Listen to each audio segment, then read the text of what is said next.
Assalamualaikum warahmatullahi wabarakatuh. Saya Alfredo dan teman saya Arif Aditya dan Oval Marom. Kami akan menjelaskan tentang investasi dan pasar modal syariah. Baik, langsung saja masuk pada poin yang pertama, yaitu harta dalam perspektif ekonomi Islam. Harta dalam perspektif ekonomi Islam tersebut ada dua pengertian. Yang pertama itu pengertian harta dan mekanisme pengelolaan hartanya. Untuk pengertian harta sendiri dalam Islam adalah segala sesuatu yang dapat dimiliki dan dimanfaatkan secara halal menurut ketentuan syariah. Harta dipandang sebagai amanah dari Allah, bukan sebagai milik mutlak manusia. Oleh karena itu, pemanfaatan harta harus sesuai dengan prinsip-prinsip Islam dan tidak boleh digunakan untuk hal-hal yang diharamkan. Untuk mekanisme pengelolaan harta itu, Islam mengatur mekanisme pengelolaan harta secara komprehensif. Itu ada 4. Yang pertama itu kepemilikan individu diperbolehkan, namun ada batasan moral dan hukum syariah. Yang kedua yaitu harta harus diperbolehkan dengan cara halal, tanpa mengandung unsur riba, gharar maupun judi. Yang ketiga itu distribusi kekayaan harus merata agar tidak menumpuk pada kelompok tertentu. Yang keempat yaitu zakat, infak, dan sedekah. Itu adalah mekanisme distribusi kekayaan untuk menjaga keseimbangan ekonomi. Untuk konsep fundamental investasi berdasarkan syariah itu ada banyak kategori. Yang pertama itu pengertian dan tujuan investasi. Baik, investasi syariah adalah penanaman modal dalam suatu kegiatan aset yang sesuai dengan prinsip-prinsip syariah Islam. Tujuan utama investasi dalam Islam bukan semata-mata untuk mendapatkan keuntungan duniawi, tetapi juga mendapatkan keberkahan dan mendukung kegiatan ekonomi yang bermanfaat.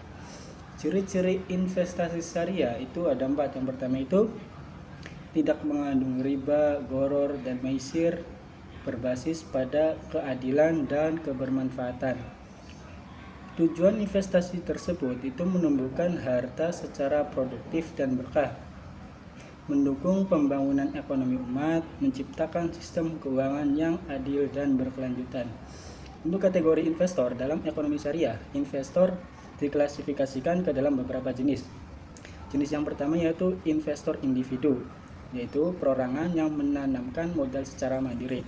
Yang kedua yaitu investor institusional, yang mana lembaga keuangan syariah seperti bank, asuransi syariah, dan lembaga zakat. Yang kedua yaitu investor konservatif, memiliki jenis investasi yang rendah risiko seperti surat atau deposito syariah. Yang keempat yaitu investor agresif, yang mana bersedia menanggung risiko lebih tinggi dalam produk seperti saham syariah atau reksadana syariah. Baik, saya akan melanjutkan pada saudara Arif Aditya. Mangga. Oke, selanjutnya risiko dalam investasi. Dalam investasi syariah, risiko adalah potensi kerugian yang mungkin timbul akibat ketidakpastian dalam mencapai tujuan investasi. Risiko ini tidak hanya dilihat dari sisi material, tetapi juga mempertimbangkan aspek spiritual dan etika sesuai prinsip syariah. Adapun jenis-jenis risiko dalam investasi syariah, yang pertama risiko pasar, yang kedua risiko tidak sistematis, yang ketiga risiko likuiditas, yang keempat risiko akad, yang kelima risiko operasional. Kita bahas ke risiko pasar. Risiko pasar merupakan fluktuasi harga saham atau instrumen investasi lainnya akibat perubahan kondisi pasar secara keseluruhan. Yang kedua, risiko tidak sistematis. Risiko ini spesifik pada suatu perusahaan atau instrumen investasi tertentu seperti risiko kebangkrutan atau delisting dari bursa. Yang ketiga, risiko likuiditas. Risiko likuiditas ini itu biasanya sulit untuk menjual aset investasi dengan harga yang diinginkan karena kurangnya minat pasar atau keterbatasan likuiditas. Yang keempat itu risiko akad. Risiko akad biasanya kesalahan dalam akad atau transaksi yang tidak sesuai dengan prinsip syariah, seperti akad yang mengandung unsur gharar atau maisir. Yang terakhir itu risiko operasional. Risiko operasional ini biasanya timbul dari internal perusahaan atau proyek investasi seperti kesalahan sistem akuntansi atau kelalaian manajemen. Selanjutnya, pembahasan mengenai investasi dalam perspektif syariah, yaitu merupakan kegiatan menanamkan modal pada aset yang halal dan sesuai dengan prinsip-prinsip syariah Islam. Investasi syariah bertujuan untuk mencapai keuntungan yang halal dan berkah serta mempromosikan kegiatan ekonomi yang adil dan berkelanjutan. Adapun beberapa konsep fundamental investasi berdasarkan syariah. Yang pertama, prinsip halal. Apa prinsip halal? Yaitu investasi syariah hanya boleh dilakukan pada aset yang halal dan sesuai dengan syariah. Yang kedua itu larangan riba. Yang sudah pasti yang menyangkut pautkan tentang riba atau bunga itu tidak boleh. Yang ketiga, larangan goror. Investasi syariah tidak boleh melibatkan goror atau ketidakjelasan dalam transaksi. Yang keempat itu larangan maisir. Investasi syariah tidak boleh melibatkan maisir atau perjudian. Yang kelima, prinsip keadilan. Investasi syariah harus berdasarkan prinsip keadilan dan tidak boleh merugikan pihak lain. Yang keenam, prinsip transparansi, yaitu investasi syariah harus transparan dan akuntabel dalam pengelolaan dan pelaporan keuangannya. Yang terakhir itu prinsip amanah. Investasi syariah harus dijalani dengan amanah dan profesionalisme yang tinggi. Baik, selanjutnya pembahasan tentang norma dalam berinvestasi. Apa sih norma dalam berinvestasi? Yaitu prinsip-prinsip yang harus diikuti oleh investor untuk memastikan bahwa investasi mereka dilakukan dengan cara yang etis dan bertanggung jawab. Adapun beberapa norma yang umum digunakan dalam berinvestasi. Yang pertama itu ada keadilan. Seorang investasi harus dilakukan dengan cara yang adil dan tidak merugikan pihak lain. Yang kedua, transparansi. Investasi harus transparan dan akuntabel dalam pengelolaan dan pelaporan keuangan. Yang ketiga, amanah. Investasi harus dijalankan dengan amanah dan profesionalisme yang tinggi. Dan yang keempat itu bertanggung jawab. Investasi harus dilakukan dengan tanggung jawab penuh dan kesadaran akan risiko yang terkait. Selanjutnya, norma investasi syariah. Ada beberapa norma investasi syariah. Yang pertama itu ada pemilihan aset yang halal. Apa sih pemilihan aset yang halal? Investasi syariah yang harus dilakukan pada aset yang halal dan sesuai dengan syariah. Yang kedua, pengelolaan risiko. Yang ketiga, transparansi dan akuntabilitas. Dan yang keempat, pengawasan syariah. Selanjutnya, pembahasan tentang goror dalam perspektif syariah. Goror adalah istilah dalam fikih Islam merujuk pada ketidakjelasan atau ketidakpastian dalam transaksi. Goror juga dapat terjadi dalam berbagai bentuk seperti ketidakjelasan objek, ketidakjelasan harga, dan ketidakjelasan waktu. Goror dalam investasi dapat menyebabkan kerugian bagi investor karena ketidakjelasan atau ketidakpastian dalam transaksi. Oleh karena itu, investasi syariah harus menghindari goror dan memastikan bahwa semua transaksi harus dilakukan dengan jelas dan spesifik. Selanjutnya, maisir atau perjudian dalam perspektif syariah. Maisir atau perjudian itu istilah dalam fikih Islamnya merujuk pada perjudian atau taruhan. Maisir juga kegiatan yang melibatkan taruhan atau perjudian yang diharapkan mendapatkan keuntungan tanpa usaha yang jelas. Maisir dalam investasi dapat menyebabkan kerugian bagi investor karena sifatnya yang spekulatif dan tidak produktif. Dampak goror dan maisir dalam investasi itu menyebabkan kerugian bagi investor seperti kerugian finansial, ketidakpastian, kerugian reputasi. Apa kerugian finansial? Yaitu goror dan maisir dapat menyebabkan kerugian finansial bagi seorang investor. Ketidakpastiannya, goror dan maisir dapat menyebabkan ketidakpastian dalam suatu berinvestasi. Apa kerusakan dalam reputasi? Jadi si goror dan maisir itu dapat merusak reputasi investor dan lembaga keuangan tersebut. Sekian. Selanjutnya yaitu reksadana. Poin pertama, pengertian reksadana. Menurut OJK, reksadana adalah wadah untuk menghimpun dana masyarakat yang dikelola oleh badan hukum yang bernama manajer investasi untuk kemudian diinvestasikan ke dalam surat berharga seperti saham, obligasi, dan instrumen pasar uang. Sementara menurut Bursa Efek Indonesia, reksadana diartikan sebagai wadah yang dipergunakan untuk menghimpun dana dari masyarakat pemodal untuk selanjutnya diinvestasikan dalam portofolio efek oleh manajer investasi. Jadi pengertian reksadana adalah wadah yang digunakan untuk menghimpun dana dari masyarakat pemodal yang kemudian diinvestasikan dalam portofolio efek oleh manajer investasi. Dalam reksadana, dana dari banyak investor digabungkan menjadi satu dan dikelola oleh manajer investasi profesional yang memiliki keahlian dalam mengelola portofolio investasi. Jenis reksadana itu ada 4. Yang pertama itu reksadana pasar uang. Seluruh reksadana pasar uang yaitu seluruh dana 100% diinvestasikan pada instrumen pasar uang seperti deposito berjangka, sertifikat Bank Indonesia atau obligasi dengan jatuh tempo kurang dari 1 tahun. Tujuannya yaitu untuk menjaga likuiditas dan memperoleh imbalan hasil yang lebih tinggi dari tabungan biasa, namun dengan risiko yang minim. Jenis yang kedua yaitu reksadana pendapatan tetap. Reksadana pendapatan tetap yaitu minimal 80% dari dana diinvestasikan pada surat utang atau obligasi, baik pemerintah maupun koperasi, dengan jatuh tempo menengah hingga panjang, sisanya di instrumen pasar uang. Tujuannya yaitu untuk mendapatkan pendapatan rutin dari bunga obligasi dan potensi pertumbuhan modal dalam jangka menengah. Jenis yang ketiga yaitu reksadana campuran. Reksadana campuran yaitu dana diinvestasikan pada berbagai instrumen seperti saham, obligasi, dan instrumen pasar uang dengan proporsi yang bervariasi. Manajer investasi memiliki fleksibilitas untuk menyesuaikan alokasi sesuai kondisi pasar. Tujuannya yaitu untuk mencapai keseimbangan antara pertumbuhan modal dan pendapatan, cocok untuk tujuan investasi jangka menengah hingga panjang, 3-5 tahun atau lebih. Dan jenis yang terakhir yaitu reksadana saham. Reksadana saham minimal 80% dari dana diinvestasikan pada efek ekuitas atau saham perusahaan yang terdaftar di bursa. Sisanya dapat berupa kas atau deposito. Tujuannya yaitu untuk mencapai pertumbuhan modal yang signifikan dalam jangka panjang, lebih dari 5 tahun. Keuntungan investasi di reksadana itu ada 4. Yang pertama, diversifikasi otomatis. Reksadana mengumpulkan dana dari banyak investor dan menginvestasikannya ke berbagai jenis aset, misalnya saham, obligasi, dan instrumen pasar uang. Ini berarti portofolio Anda secara otomatis diversifikasi, sehingga dapat mengurangi risiko.